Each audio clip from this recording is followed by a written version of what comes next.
Welcome again to all of you. Care and Guidance Series SIB Success in Board Program 2024. पिछले कई दिनों से 2-4 दिनों से फेज़ 0 और फेज़ 1 हम लोगों ने कंप्लीट कर लिया था। अगर आप उस चीज़ों को नहीं किए थे तो सबसे पहले जाके केयर एंड गाइडेंस नाम के यूट्यूब चैनल के प्लेलिस्ट में जाके केयर एंड गाइडेंस नाम से एक प्लेलिस्ट बना हुआ है, वहाँ पर छोटा छोटा वीडियो गाइडलाइंस के रूप में दिया हुआ है, उसको सबसे पहले आप पूरा करें। अगर आप वो पूरा नहीं भी किए हैं तो जो अभी आगे बताने जा रहे हैं उसको करें, बाकी उसको साइड बाय साइड करते रहें, क्योंकि फेज़ 0-1 सिर्फ एग्जामिनेशन और आपके प्रिपरेशन का लेवल के बारे में जानकारी था। लेकिन अभी जो phase 2 I am going to start phase 2 सबसे ज़्यादा इंपॉर्टेंट है, क्योंकि यहीं से आपका रियल तैयारी स्टार्ट होगा। My dear friends, my dear learner, हम लोग अक्सर सोचते हैं कि एक बार सिलेबस फिनिश हो जाएगा, उसके बाद हम लोग क्या करेंगे, रिवीजन स्टार्ट करेंगे। कई वर्षों के एक्सपीरियंस से ये देखा गया है कि क्योंकि जब आप सिलेबस फिनिश करते हैं या आपका कोचिंग सिलेबस फिनिश करता है, आपका स्कूल सिलेबस फिनिश करता है, या खुद से सेल्फ स्टडी करके आप सिलेबस फिनिश करते हैं, आपको टाइमलाइन का एक अंदाज़ा नहीं होता है, आप उसमें देर कर चुके होते हैं और लास्ट में आप कम समय में उस प्रेशराइज से आप क्या करते हैं, ब्रेन में रिवीजन करने की कोशिश करते हैं और रिमेंबर करने की कोशिश करते हैं, और तो चीज़ें उतनी दिमाग में रह नहीं पाती है, तो वॉश आउट हो जाती है। इसलिए हम लोगों को पढ़ाई के साथ साथ अभी का जो भी अक्टूबर का समय है, आने वाला अक्टूबर लगभग समाप्त है और नवंबर आने वाला है, इसलिए हम लोग अब क्या करेंगे, पढ़ाई के साथ साथ रिवीजन भी करते जाएंगे। क्योंकि चीज़ें माइंड में है, ये बहुत सही बात है, अच्छा बात है, लेकिन चीज़ें माइंड्स के अलावा आपके हैंड में आना चाहिए ताकि वो प्रैक्टिस में आ जाए। क्योंकि जब आप एग्जामिनेशन हॉल में प्रैक्टिकली बैठते हैं तो चीज़ें आपको उतना प्रॉपर ढंग से, सीक्वेंशियल ढंग से याद नहीं आता है। उसका सबसे बड़ा कारण होता है कि आप प्रॉपर ढंग से रिवीजन नहीं करते हैं।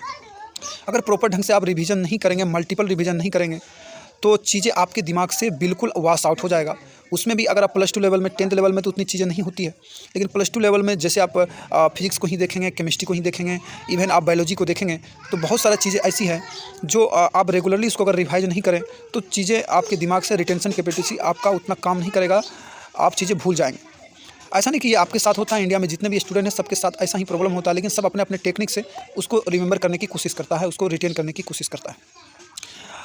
तो इसीलिए आगे जो भी प्रोग्राम करने वाले हैं, हालांकि समय मिलते ही हम सीक्वेंशियल ढंग से प्लेलिस्ट अपडेट कर देंगे, लेकिन फिलहाल क्योंकि समय का थोड़ा अभाव है, इसलिए अभी जो वीडियो बना रहे हैं इस गाइडलाइन से आप आगे करेंगे। हाँ, ये एक परेशानी इस सीरीज़ में ये आ रहा है कि किसी को फेज़ 0 और 1 समझ नहीं आ रहा है कि हम लोग कैसे स्टार्ट करें।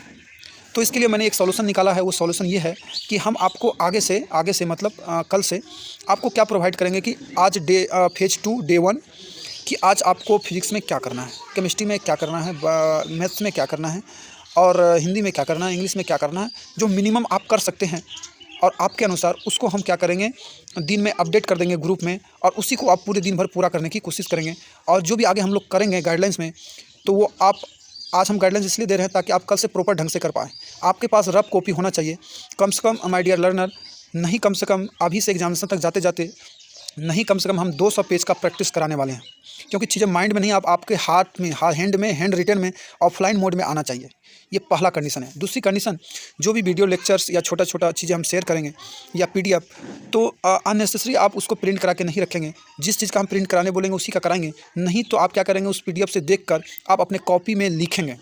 अगर आपको वीडियो लेक्चर का लिंक देंगे, उसमें मान लीजिए कि हिंदी का या इंग्लिश का हम समरी वाला वीडियो आपको भेज दिए, आपको प्रॉपर ढंग से उस समरी को कॉपी में लिखना है, क्योंकि वही सबसे ज़्यादा इंपॉर्टेंट है। क्योंकि PDF आपके फ़ोन में पड़ा का पड़ा रह जाता है, आप कभी दोबारा उसको रिकॉल नहीं करते हैं। इसलिए चीज़ें आपके ऑफलाइन मोड में, पेन एंड पेपर में आना चाहिए। इसलिए आप ऑनलाइन एजुकेशन में यही एक सबसे बड़ी कमी है, इसको हम लोग सॉर्ट आउट करेंगे। तो आपको करना कुछ नहीं है। आप जैसे प्रॉब्लम आ रहा था कि इस सीरीज़ को हम लोग कैसे करें, उस प्रॉब्लम का मैंने सॉल्यूशन ये निकाला है कि आपको कुछ रिसर्च नहीं करना है, आपको सिर्फ जो आज का प्रोग्राम होगा, आज कितना टारगेट दिया जा रहा है, उसको पूरा करने की कोशिश करेंगे। हाँ, उसमें कुछ कमी रह जाएगी तो उसके लिए अलग से हम समय देंगे, फिर उसमें आप पूरा करेंगे। उसके लिए शाम में ग्रुप में 5 से 6 इस समय में हम क्या करेंगे, चैट बॉक्स ओपन करेंगे। उसमें आपका जो भी डाउट्स होगा वो आप वहाँ पुट कर सकते हैं, फिर हम अगले दिन उस डाउट को क्लियर करने की कोशिश करेंगे। चाहे वो डाउट थ्योरेटिकल हो, चाहे वो डाउट क्वेश्चन से रिलेटेड हो, चाहे एनीथिंग आपके मन में जो भी डाउट है, वो हम 5 से 6 समय, आप समझ लीजिए शाम में 5 से 6 उसमें हम ओपन करेंगे और आप अपना क्यूरी उसमें डालेंगे। फिर हम उसके अनुसार आपको उसका एक बेस्ट सॉल्यूशन प्रोवाइड करेंगे। क्योंकि इस सीरीज़ का पहले भी मकसद मैंने आपको बताया था, फिर से रिपीट कर दे रहे हैं, आप खुद से एग्जामिनेशन की तैयारी करना सीखें और समय पर, सबसे बड़ी बात कि सही समय पर आप तैयारी करना सीखें। जो भी आप सभी लोग स्टूडेंट मिस्टेक्स करते हैं, उस मिस्टेक्स को यहाँ पर रिकवर किया जाएगा। आपको सबसे पहले अपने आप पर ट्रस्ट करना पड़ेगा, फिर हमारी सीरीज जो है हम पर ट्रस्ट करना पड़ेगा, तभी आप दोनों मिलकर अगर मेहनत करेंगे तो निसंदेह एक अच्छा रिजल्ट आएगा। तो यहाँ पर उसको करना है। उससे पहले आप फेज 1 का एक्सरसाइज 3 और 4 एक बार हम बता देते हैं क्या है। एक्सरसाइज 3 और 4 उसको आप करके रखेंगे ताकि आप प्रॉपर ढंग से चीज़ों को कर पाए। एक्सरसाइज 3 एंड 4 ये है फेज 1 का, फाइंड अननोन सिलेबस। इनकम्प्लीट आपका जो सिलेबस है उसको आप क्या करेंगे, पता करेंगे। फिजिक्स में, केमिस्ट्री में, बायो में, मैथमेटिक्स में, हिंदी में, इंग्लिश में क्या क्या आपका बचा हुआ है। एक्सरसाइज 4 में है कि उसमें कौन सा चैप्टर जो आसानी से आप कर सकते हैं, ईजी डुएबल चैप्टर सबसे पहले करना, क्योंकि सबसे पहले आपको अपने आप में कॉन्फिडेंस लाना है।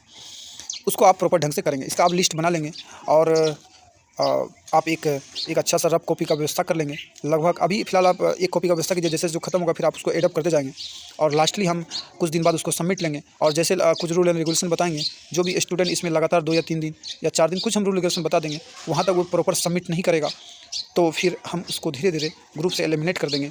और ताकि इसमें वही रहे जो मेरे साथ एग्जामिनेशन से लड़ने के लिए तैयार रहेंगे। और मुझे आशा नहीं पूरा विश्वास है, हम अच्छे से तैयार करेंगे अपने आप को और बिल्डअप करेंगे और एक दिन ज़रूर जो आप चाहते हैं, जो मंजिल आप पाना चाहते हो वो आपको मिलेगा और लड़ेंगे, जीतेंगे। Thank you very much. All the best.